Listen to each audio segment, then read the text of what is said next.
ये बहुत इजी हैं, आप एक बार देखिए, दो बार देखिए और आपको याद हो जाएंगी। और फिर आप अपने रिश्तेदारों से, मित्रों से बात करते वक्त इनका यूज़ करें और इम्प्रेशन जमाएं।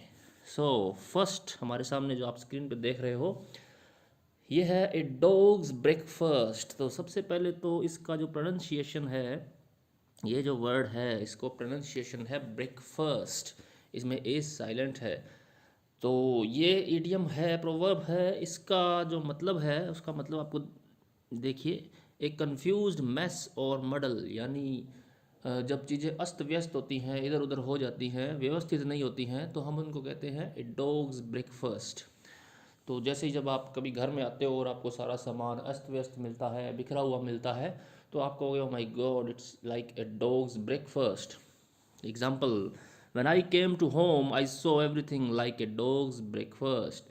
कि जब मैं घर आया तो मैंने सब कुछ देखा, ऐसा लग रहा था जैसे कि किसी डॉग का ब्रेकफास्ट हो। तो इसके लिटरल मीनिंग की बजाय हमें इसके फिगरेटिव मीनिंग पर देखना है कि डॉग्स ब्रेकफास्ट मतलब जब वो घर आया तो सारी चीज़ें इधर उधर बिखरी पड़ी थी। A fish rots from the head down, यानी एक मछली सिर से गलना शुरू होती है, उसका पतन सिर से होता है। तो ये जो कहावत है, इसका मतलब है कि जब भी कोई कंट्री या जब भी कोई स्टेट फेल होता है, तो सबसे बड़ी रिस्पॉन्सिबिलिटी जो होती है, या स्टार्ट, पतन का स्टार्ट, जो फेलिंग का जो स्टार्ट होता है, वो ऊपर वाले लोगों से, जो ऊपर के पदों पर बैठे होते हैं, जैसे राजा या पीएम या राष्ट्रपति जो भी है, वहाँ से स्टार्ट होता है। इंग्लिश में देखिए, when an organization or state fails, जब कोई एक संघ या राज्य फेल होता है, it is the leadership that is the root cause. तो उसका जो मुख्य कारण होता है, उसकी जो जड़ में जो कारण होता है, वो उसकी लीडरशिप होती है। तो ये कहावत हम यूज़ कर सकते हैं कि ज़्यादातर जो फेल के लिए, किसी भी स्टेट के फेल होने के जिम्मेदार जो होते हैं, वो नेता लोग होते हैं या ऊपर आसीन पदों पर बैठे लोग होते हैं। एक कहावत हिंदी में भी तो है ना, यथा राजा तथा प्रजा।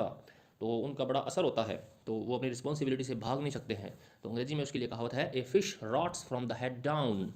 Next, A leopard cannot change it's spot, यानी एक चीता, लेपर्ड यानी तेंदुआ जो है, वो अपने स्पॉट्स को चेंज नहीं कर सकता चाह कर भी।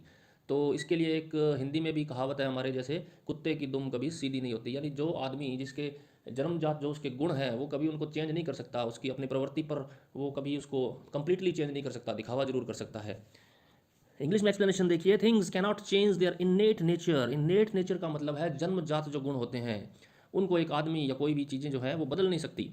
It is normally use to suggest that people who have done bad things will always be bad people, यानी जो दुष्ट लोग हैं वो दुष्ट ही रहेंगे, कितना भी दिखावा कर लें वो अपने सुधरने का, अच्छी अच्छी चीज़ें करने का। तो उनके लिए हम ये जो ईडियम है यूज़ कर सकते हैं, a leopard cannot change its spots. मतलब ना ज़्यादा सुधरने की कोशिश मत करो, हम जानते हैं कि a leopard cannot change its spots.